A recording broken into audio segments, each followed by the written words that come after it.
Good morning everyone. Shadow ബ്രോഡ്കാസ്റ്റിംഗിന്റെ free എഡ്യൂക്കേഷനിലേക്ക് ഏവർക്കും സ്വാഗതം. ഞാൻ നിങ്ങളുടെ സോഷ്യൽ സയൻസ് ടീച്ചർ. എൻ്റെ പേര് ഷാഹിറ ബഷീർ. ഓക്കെ, ഇന്ന് നമ്മൾ ഡിസ്കസ് ചെയ്യാനായിട്ട് പോകുന്നത് 6ാം ക്ലാസ്സിലെ സോഷ്യൽ സയൻസിൻ്റെ, അതായത് SCERT ടെക്സ്റ്റ് ബുക്കിൻ്റെ 6ാം ക്ലാസ്സിൻ്റെ സോഷ്യൽ സയൻസിൻ്റെ പാർട്ട് 1ലെ ഫസ്റ്റ് ചാപ്റ്ററാണ്. നമ്മുടെ ചാപ്റ്ററിന്റെ പേരെന്താണ്? മധ്യകാല ഇന്ത്യ അധികാര കേന്ദ്രങ്ങൾ. എന്താണ് നമ്മുടെ ചാപ്റ്ററിന്റെ പേര്? മധ്യകാല ഇന്ത്യ അധികാര കേന്ദ്രങ്ങൾ. ഓക്കെ മക്കളെ, നമുക്ക് ഇനി നമ്മുടെ പാഠഭാഗത്തേക്ക് കടന്നാലോ? നോക്കാം. നിങ്ങളുടെ ടെക്സ്റ്റ് ബുക്ക് ഒന്ന് എടുത്തേ. നിങ്ങളുടെ ടെക്സ്റ്റ് ബുക്കിൽ ഒരു നദിയുടെ ചിത്രം കൊടുത്തിട്ടുണ്ട് അല്ലേ? ഏത് നദിയാ മക്കളെ അത്? നിങ്ങൾക്കറിയാമോ? ഈ നദിയാണ് യമുന നദി. അപ്പൊ യമുന നദിയെ കുറിച്ച് പറയുന്നതിന് മുന്നേ ഞാൻ വേറെ കുറച്ച് കാര്യങ്ങൾ നിങ്ങളോട് ചോദിക്കട്ടെ. നമ്മുടെ ഇന്ത്യയിൽ മൊത്തം എത്ര നദികളുണ്ട് കുട്ടികളെ? നമ്മുടെ ഇന്ത്യയിൽ 400-ൽ കൂടുതൽ നദികളുണ്ട് അല്ലേ? അതുപോലെ തന്നെ 8 മേജർ റിവർ സിസ്റ്റവും നമ്മുടെ ഇന്ത്യയിൽ ഉണ്ട്. അങ്ങനെയാണെങ്കിൽ കേരളത്തിൽ എത്ര നദികളുണ്ട്? അത് നിങ്ങൾക്ക് പലർക്കും അറിയായിരിക്കും അല്ലേ? കേരളത്തിൽ മൊത്തം എത്ര നദികളുണ്ട്? നമ്മുടെ ഈ കൊച്ചു കേരളത്തില് 44 നദികളുണ്ട് അല്ലേ? ഓക്കെ, അങ്ങനെയാണെങ്കിൽ ഈ ഇന്ത്യയിലെ ഏറ്റവും വലിയ നദി ഏതാണ്? ഇന്ത്യയിലെ ഏറ്റവും വലിയ നദിയാണ് ഗംഗാ നദി. ഏതാണ്? ഗംഗാ നദി. ഇന്ത്യയിലെ ഏറ്റവും വലിയ നദിയാണ് ഗംഗാ നദി. ഈ ഗംഗാ നദി എവിടെ നിന്നാണ് ഉത്ഭവിക്കുന്നത്?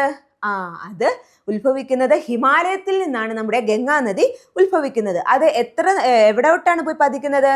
ബംഗാൾ ഉൾക്കടലിലാണ് പോയി പതിക്കുന്നത്. അപ്പം ഏകദേശം 2525 കിലോമീറ്ററോളം ദൂരമുണ്ട് ഈ ഗംഗാ നദിക്ക് അല്ലേ? അപ്പം ഇന്ത്യയിലെ ഏറ്റവും വലിയ നദിയാണ് ഗംഗാ നദി. അതുപോലെ തന്നെ 2525 കിലോമീറ്ററോളം നീളം നമ്മുടെ ഗംഗാ നദിക്കുണ്ട്. അത് ഹിമാലയത്തിൽ നിന്ന് ഉത്ഭവിക്കുന്നു, ബംഗാൾ ഉൾക്കടലിൽ പോയി പതിക്കുന്നു. അങ്ങനെയാണെങ്കിൽ ഈ ഗംഗാ നദിയുടെ ഒരു പോഷക നദിയാണ് നമ്മുടെ ഈ യമുന നദി. ഏതാണ്? ഗംഗാ നദിയുടെ പോഷക നദിയാണ് നമ്മുടെ യമുന നദി. ഗംഗാ നദിയുടെ ഏറ്റവും നീളം കൂടിയ പോഷക നദിയും യമുന നദിയാണ്. അങ്ങനെയാണെങ്കിൽ ഈ യമുന നദിക്ക് എന്തേറെ ദൂരമുണ്ട്? 1370 കിലോമീറ്ററോളം നീളം നമ്മുടെ യമുന നദിക്കുണ്ട്. ഓക്കെ, ഈ യമുന നദിക്ക് കുറെ പ്രത്യേകതകളൊക്കെ ഉണ്ട് അല്ലേ? എന്തൊക്കെയാണ് യമുന നദിയുടെ പ്രത്യേകതകൾ നമുക്ക് നോക്കിയാലോ? ഈ യമുന നദി ഉത്ഭവിക്കുന്നത് എവിടെ നിന്നാണ്?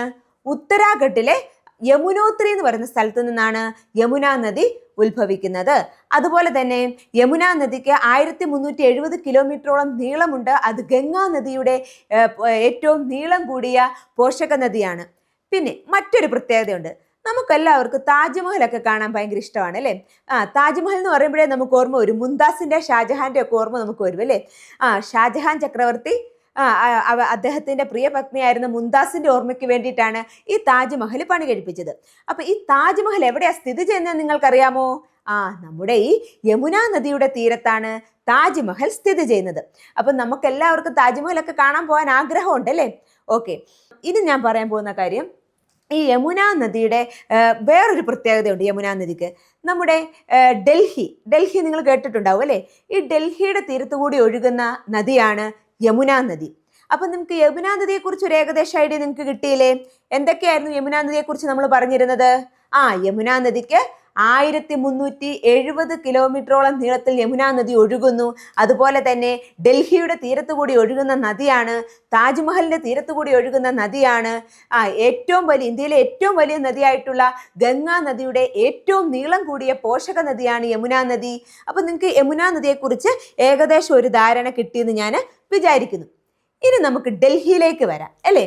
നോക്കിക്കേ, നമ്മൾ നേരത്തെ പറഞ്ഞല്ലേ യമുന നദി ഒഴുകുന്ന നഗരമാണ് ഡൽഹി എന്ന്. അങ്ങനെയാണെങ്കിൽ ഈ ഡൽഹിയിൽ വേറെ എന്തൊക്കെ ചരിത്ര സ്മാരകങ്ങളുണ്ട് മക്കളെ? നിങ്ങളൊന്ന് ആലോചിച്ച് നോക്കിക്കേ, ഏതൊക്കെ ചരിത്ര സ്മാരകങ്ങളുണ്ട് ഡൽഹിയിൽ? വളരെ പ്രസിദ്ധമായിട്ടുള്ള ചരിത്ര സ്മാരകമാണ് നമ്മുടെ കുത്തബ് മിനാർ, മെഹ്റൂളിലെ ഇരുമ്പ് സ്തംഭം, അതുപോലെ തന്നെ ജുമാ മസ്ജിദ്, ചെങ്കോട്ട, ഇന്ത്യ ഗേറ്റ്, അങ്ങനെ കുറേ ചരിത്ര സ്മാരകങ്ങളൊക്കെ നമ്മുടെ ഡൽഹിയിലുണ്ട്. ഓക്കെ, അങ്ങനെ നിരവധി രാജവംശങ്ങളുടെ വളർച്ചയ്ക്കും തകർച്ചയ്ക്കും കാരണമായ നഗരമാണ് ഡൽഹി നഗരം. ഓക്കെ, ഇനി നോക്കിക്കേ, ഇവിടെ കൊടുത്തിരിക്കുന്നത് ഡൽഹിയെ കുറിച്ച് യമുന നദി പറഞ്ഞത് കേട്ടല്ലോ. നമുക്ക് ഡൽഹിയുടെ മധ്യകാല ചരിത്രത്തിലേക്ക് ഒരു യാത്രയായാലോ? നോക്കാം. എന്താണ് മധ്യകാല ചരിത്രം, മധ്യകാലഘട്ടം എന്ന് പറയുന്നത്? നോക്കാം അല്ലേ? ഏതാണ്? 8ാം നൂറ്റാണ്ട് മുതൽ 18ാം നൂറ്റാണ്ട് വരെയുള്ള കാലഘട്ടമാണ് അല്ലേ? 8 മുതൽ 18ാം നൂറ്റാണ്ട് വരെയുള്ള കാലഘട്ടത്തെയാണ് മധ്യകാലഘട്ടം എന്ന് പറയുന്നത്. ഓക്കെ, മനസ്സിലായോ? എവിടെ മുതലുള്ള കാലഘട്ടമാണ്? 8ാം നൂറ്റാണ്ട് മുതൽ 18ാം നൂറ്റാണ്ട് വരെയുള്ള കാലഘട്ടമാണ് മധ്യകാലഘട്ടം എന്ന് പറയുന്നത്. ഓക്കെ, ഇനി നമുക്ക് അടുത്ത പേജിലേക്ക് പോകാം. നോക്കിക്കേ, ഇവിടെ ഇന്ത്യയുടെ ഭൂപടം കൊടുത്തിട്ടുണ്ട് അല്ലെ. അതുപോലെ തന്നെ ഡൽഹിയുടെ ഭൂമിശാസ്ത്രത്തിലൂടെ എന്ന് പറയുന്നുണ്ട്. അപ്പൊ ഡൽഹിയുടെ ചില പ്രത്യേകതകളാണ് ഇനി പറയാൻ പോകുന്നത്. അപ്പൊ ഡൽഹി എന്ന് പറയുന്ന നഗരം, ആ നഗരം അങ്ങനെ ഒരു അധികാര കേന്ദ്രമാകുന്നതിന് പിന്നിൽ കുറെ കാരണങ്ങളുണ്ട്. അതെന്തൊക്കെയാണെന്ന് നമുക്കൊന്ന് നോക്കിയാലോ. ഈ ഡൽഹി നഗരം സ്ഥിതി ചെയ്യുന്നത് സിന്ധു ഗംഗ സമതലത്തിലാണ്. എവിടെയാണ്? സിന്ധു ഗംഗ സമതലത്തിലാണ്.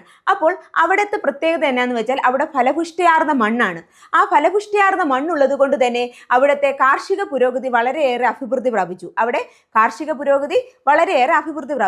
അത് ആ നഗരത്തിന്റെ വളർച്ചയ്ക്ക് വളരെയേറെ കാരണമായി. അതുപോലെ തന്നെ മറ്റൊരു കാര്യമാണ് ആരവല്ലി പർവ്വതനിരകൾ. നമുക്കറിയാം, ഇന്ത്യയിൽ ഏറ്റവും പഴക്കം ചെന്ന പർവ്വതനിരകളാണ് ആരവല്ലി പർവ്വതനിര. ഈ ആരവല്ലി പർവ്വതനിരകളിൽ നമ്മുടെ അയൽ രാജ്യങ്ങളിലെ ശത്രുക്കളിൽ നിന്ന് രക്ഷ നേടാനൊക്കെ ഈ ആരവല്ലി പർവ്വതനിരകൾ ഒരുപാട് സഹായമായി.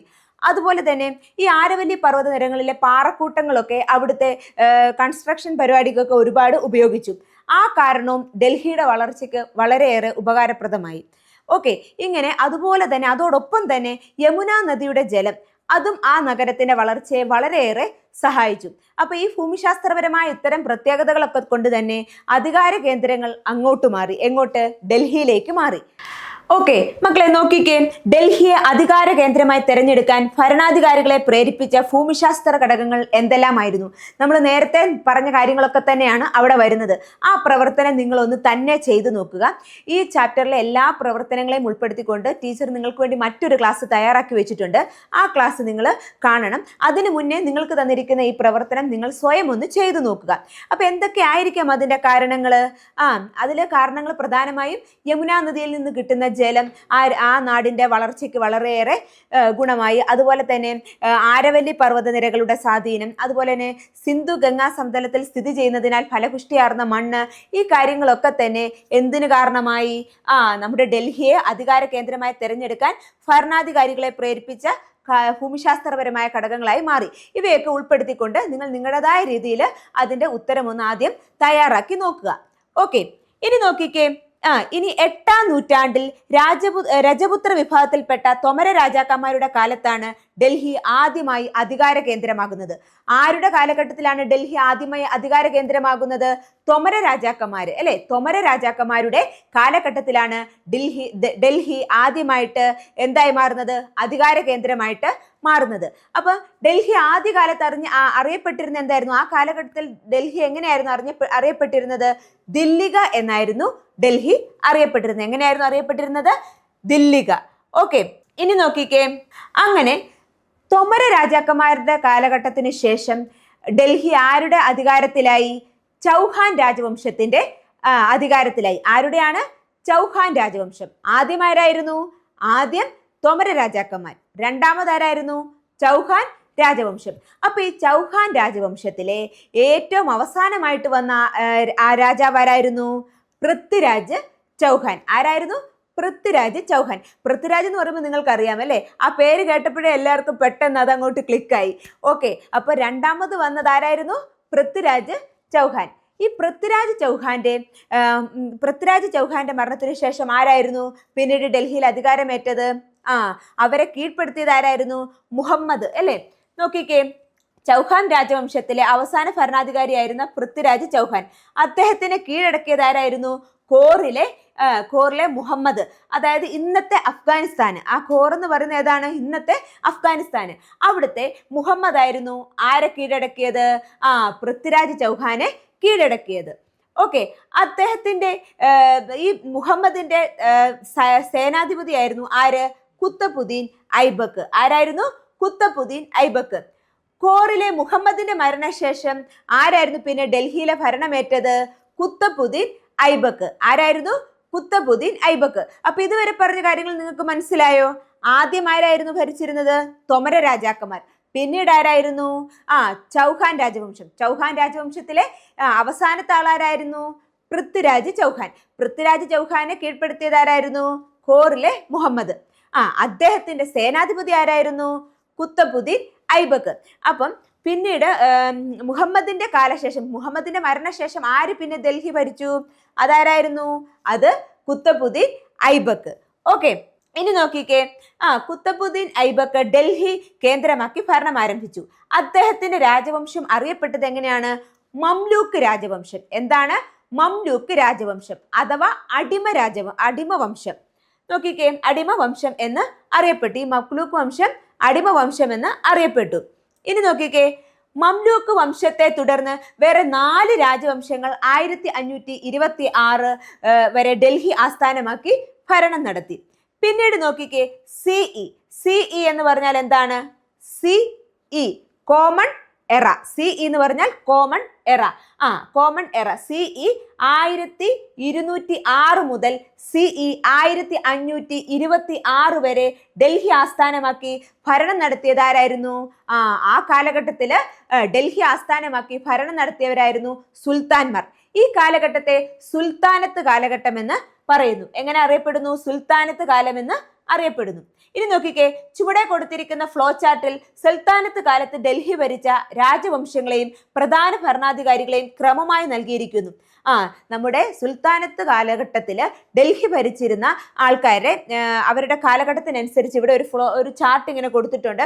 ആ ചാർട്ടിൽ പറയുന്ന എന്തൊക്കെയാണെന്ന് നിങ്ങളൊന്ന് നോക്കിക്കേ. ആദ്യമായിട്ട് പറയുന്നത് ആരെക്കുറിച്ചാണ്? മംലൂക്ക് വംശം അഥവാ അടിമവംശം. മംലൂക്ക് വംശത്തെ കുറിച്ചാണ് ആദ്യമായിട്ട് പറയുന്നത്. അവിടുത്തെ പ്രധാനപ്പെട്ട ഭരണാധികാരികൾ ആരൊക്കെയായിരുന്നു നോക്കിക്കേ. നിങ്ങളുടെ ടെക്സ്റ്റ് ബുക്കിലേക്ക് നിങ്ങൾ നോക്കിക്കേ. നിങ്ങളുടെ ടെക്സ്റ്റ് ബുക്കിൽ ഇതുപോലെ കൊടുത്തിട്ടുണ്ട്. അപ്പം ഞാൻ വായിക്കുന്ന കൂട്ടത്തിൽ നിങ്ങൾ അത് നോക്കിപ്പോവുക. ഓക്കെ, ആരൊക്കെയായിരുന്നു മംലൂക്ക് വംശം? അടിമവംശത്തിൽ വരുന്നത് ആരൊക്കെയാണ്? കുത്തബുദ്ദീൻ ഐബക്ക്, ഇൽതുമിഷ്, ബാൽബൺ. ആരൊക്കെയാണ്? കുത്തബുദ്ദീൻ ഐബക്ക്, ഇൽതുമിഷ്, ബാൽബൺ. ഇനി രണ്ടാമത് പറയുന്നത് ഏത് വംശമാണ്? ഖൽജി വംശം. ഏതാണ്? ഖൽജി വംശം. ആരാണ് അതിൽ ഏറ്റവും പ്രധാനിയായിട്ടുള്ള ഭരണാധികാരി? അലാവുദ്ദീൻ ഖിൽജി. ഇനി മൂന്നാമത് പറയുന്നത് എന്തിനെ കുറിച്ചാണ്? തുഗ്ലക്ക് വംശം. മൂന്നാമത്തേത് ഏതാണ്? തുഗ്ലക്ക് വംശം. ഞാനിത് പഠിപ്പിക്കുമ്പോൾ എൻ്റെ കൂടെ തന്നെ നിങ്ങൾ ഈ വംശങ്ങളൊക്കെ പഠിച്ചു പോവുക. അത് മനസ്സിലാക്കി തന്നെ പഠിക്കുക. ഓക്കെ, മൂന്നാമത്തെ ആരാണ്? തുഗ്ലക്ക് വംശം. അതില് പ്രധാനപ്പെട്ട ആൾക്കാർ ആരൊക്കെയാണ്? ഒന്ന് മുഹമ്മദ് ബിൻ തുഗ്ലക്ക്, രണ്ടാമത്തത് ആരാണ്? ഫിറോസ് ഷാ തുഗ്ലക്ക്. 2 പേരുണ്ട് അല്ലേ? ആരൊക്കെയാണ്?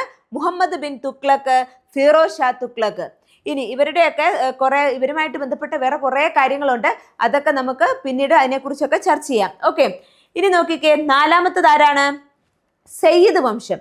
നാലാമത്തെ വംശം ഏതാണ്? സയ്യിദ് വംശം. സയ്യിദ് വംശത്തിലെ ഏറ്റവും പ്രധാനിയായിട്ട് പറയുന്ന ആരാണ്? കിസിർ ഖാൻ. ആരാണ്? കിസിർ ഖാൻ.